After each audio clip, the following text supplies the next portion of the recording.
mismong NMAX 2019 and then itong mismong 2020. Last na lumabas itong 2020, diba? Sobrang ganda itong mismong ano natin mga tol, first impression sa NMAX 2020. Yan, ito yung mismong NMAX 2020. Ngayon mga tol, tignan mo yung balance niya, o kahit bitawan ko, which is tuwid na tuwid mga tol.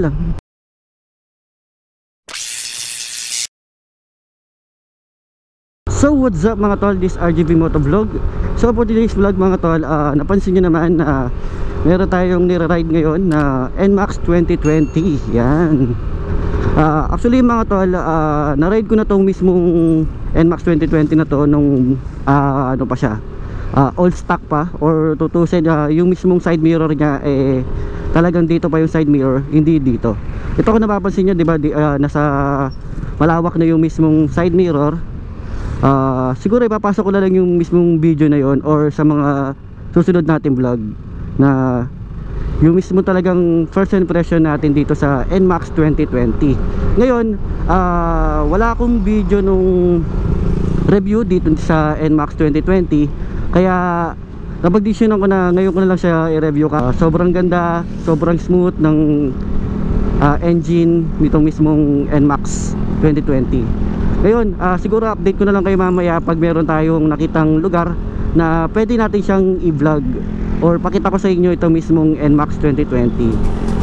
So yun nga mga tol, enjoy muna sa ride.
Yung mismo ano natin mga tol, first impression sa NMAX 2020. Yan. Oh my God! Ito yung mismong NMAX 2020.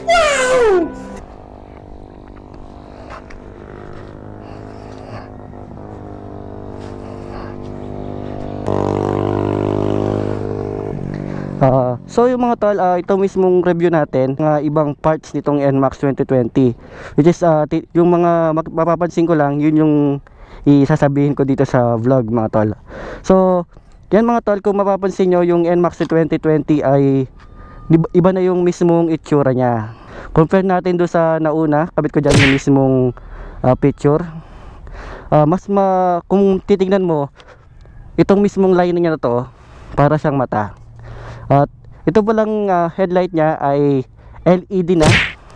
LED na to. Front and tsaka yung mismong harap nya, tsaka ito mismong sa likuran. Likuran nya. LED na yan. Ito, LED na. Kung mapapansin mo yung likod nya mga tol, para siyang X-Max na yung pinakalikuran nya, which is talaga nagbago na talaga. Yun yung isang kagandahan nya, diba? And then itong mismong disc brake nya, ABS na to si NMAX 2020, which is keyless. Itong mismong variant ng kulay ng ABS ay tatlo sila mga tol, which is lagay ko lang dyan sa screen.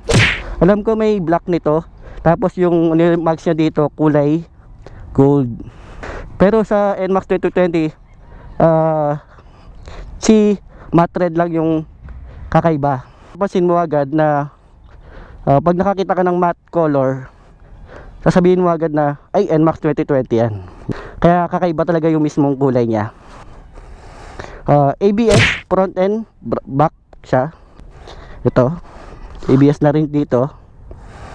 And then liquid cooling na siya. Blue core.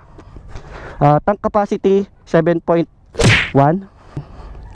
And then just nung una hindi ko talaga siya alam pakialaman tong mismong keyless niya, which is naninibago ko kasi dati disusi lang yung ginagamit natin. Ito yan doon sa motor natin na si MIUI. And then kung mapapansin nyo mga tol, yung manual niya nandito, which is di ko alam kung sa kung saan yung mismong manual niya, menu niya. And then andito yung mismong highlight, low bin, and then signal light and busina niya. Ito kung magtataka kayo mga tol, lahat ng bago na nilalabas ng Yamaha ay meron na siyang stop start system. Ito yan. I-explain ko mamaya, papakita ko sa inyo kung ano ba yon. And then yung isa pang kagandahan ito, hazard siya dito, meron siyang hazard. And then ito yung mismong engine start. At ito yung mismong saan niya, pag pinush mo naman to pataas mga tol, ito yung fuel niya. So kung mapapansin nyo, kusang umaangat.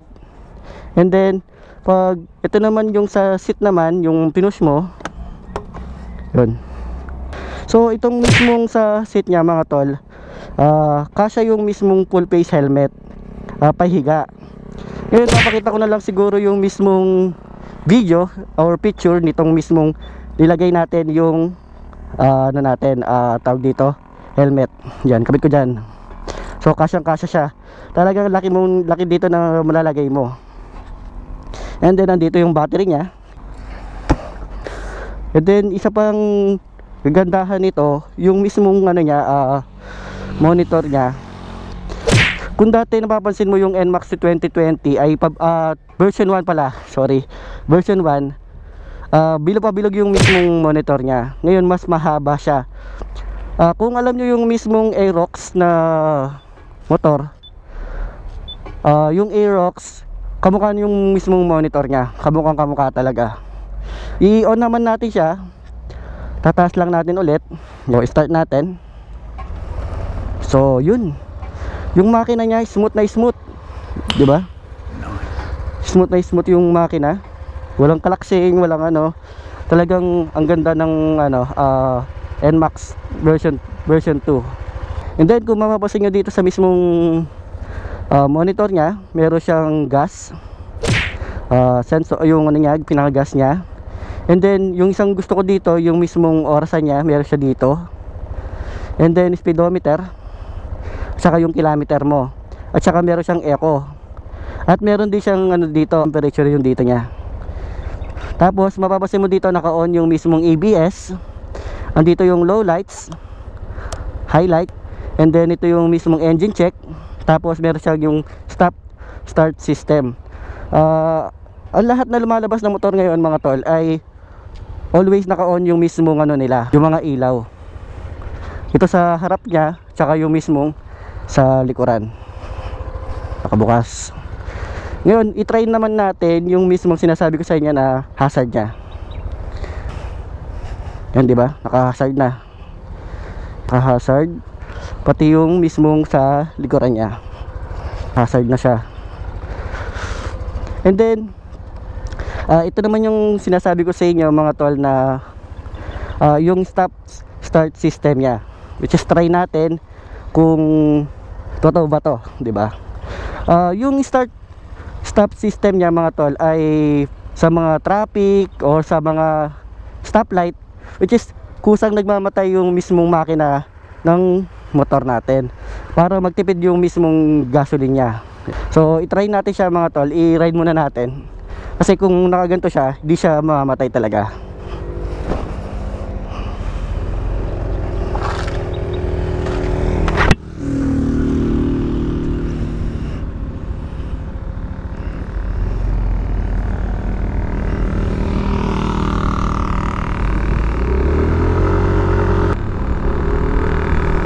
Kasi nga mga tol, yung isang kagustuhan ko dito, na stretch talaga yung paa mo. By the way, ang height ko pala ay 5'8", pero tiptoe siya sa akin. Tignan natin, tiptoe siya. Pero pag nandito ako, tiptoe siya. Pero pag dito ako, hindi ako tiptoe.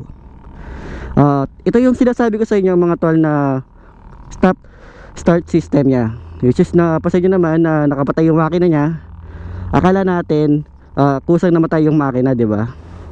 Akala mo nakalimutan mo yung susi or something na nangyari sa motor, which is pag nirottle natin to, bigla siyang aandar yung mismong makina, di ba? On kasi yung mismong start system niya, which is pwede na naman natin siyang patayin dito, pero wag na, di ba? Yung purpose niya pag traffic, pusang mamamatay yung makina, which is kahit maghintay tayo ng matagal, di masasayang yung fuel nga, di ba? Yung gas ng NMAX 2020 natin.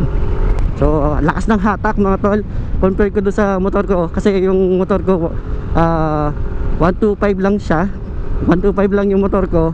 Ito 155. Ito pa yung kagandahan niya. And then kung mapapansin nyo mga tol, itong side mirror niya, sobrang lawak na, tulad nung sinabi ko kanina. Mas maganda naman yung dating stock mirror niya, pero syempre iba pa rin ito kasi kitang kita mo talaga yung mismong likuran. Siguro ilalabas ko itong mismong video about dito sa mismong side mirror, kung paano siya in-install or gano'n po siya kaganda talaga. Ngayon pa lang, di ba sinabi ko na sa inyo. Yan mga tol, kung napansin nyo, pagliko, walang kahirap-hirap. So sobrang swabe talaga ng NMAX 2020. Ngayon mga tol, tignan mo yung balance niya, o kahit bitawan ko, which is tuwid na tuwid mga tol, di ba? Ganda. So talagang sobrang ganda talaga nitong NMAX. Yun lang masasabi ko. Actually first impression ko to, or first review ko to sa mga motor mga tol. NMAX 2020 pa yung na-review natin. Pinahiram sa akin ng tatay ko kasi gusto niya daw makita itong motor na ni-review. Sana sa mga susunod, di ba, meron pa tayo may ibang mga review na iba't ibang motor, di ba?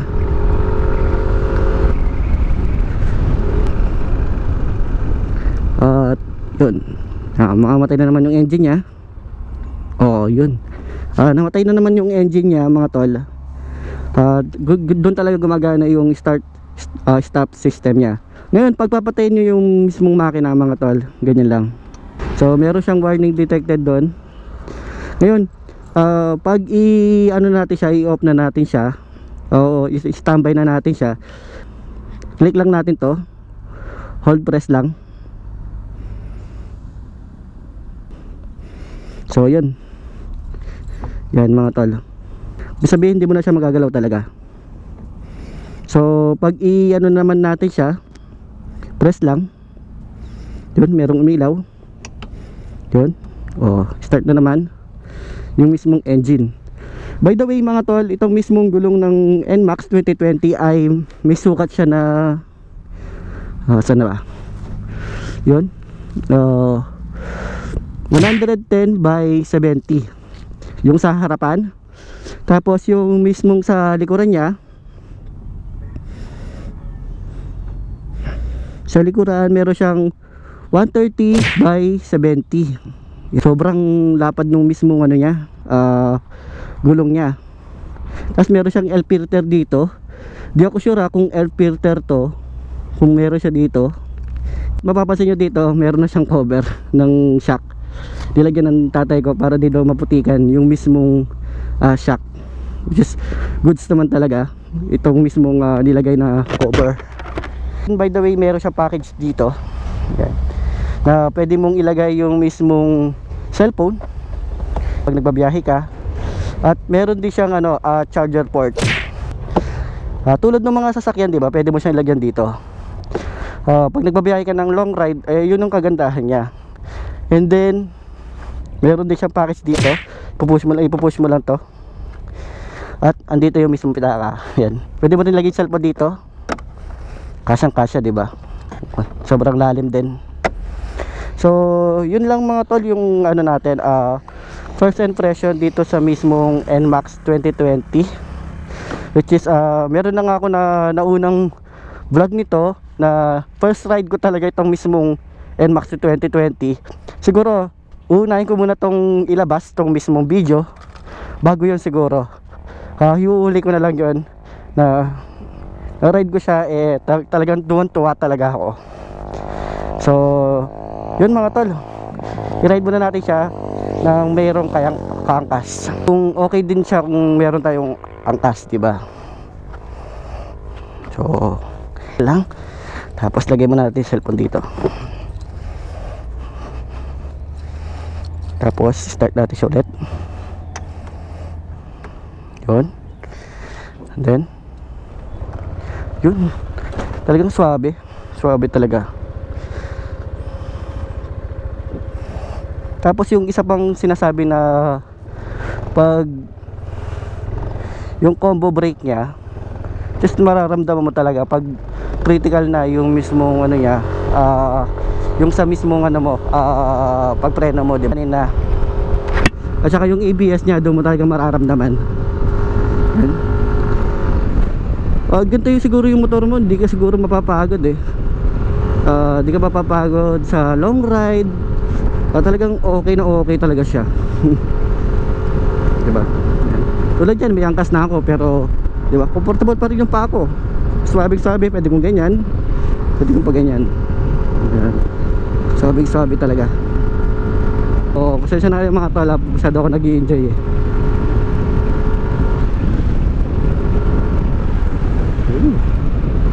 Uy, dead end na mga tol. Kaya balik na tayo. Dead end na.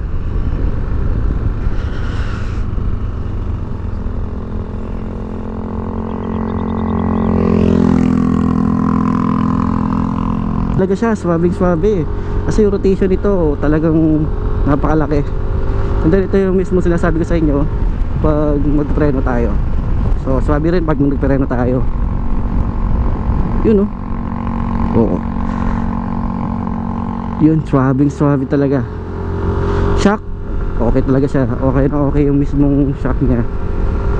So yun nga mga tol, marami, dito ko na siguro tatapusin tong vlog na to about dito sa NMAX 2020 na review natin. Pagpasensyahan nyo na kung hindi masyado clear yung mismong lahat ng sinabi ko dito.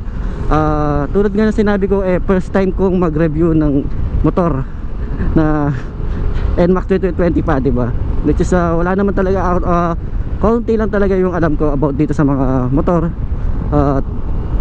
Yung mga lahat na sinabi ko, yun lang mismong alam ko sa pag-review. So yun nga mga tol, maraming salamat sa panonood. So huwag niyong kalimutan mag-like, comment, and subscribe dito sa channel ko. At i-ring nyo na rin yung bell button mga tol para updated kayo sa mga susunod kong vlogs. At i-share mo na rin tong video na to kung nagustuhan mo mga tol. So yun nga mga tol, maraming salamat sa panonood. Godspeed, give way to others. Peace out.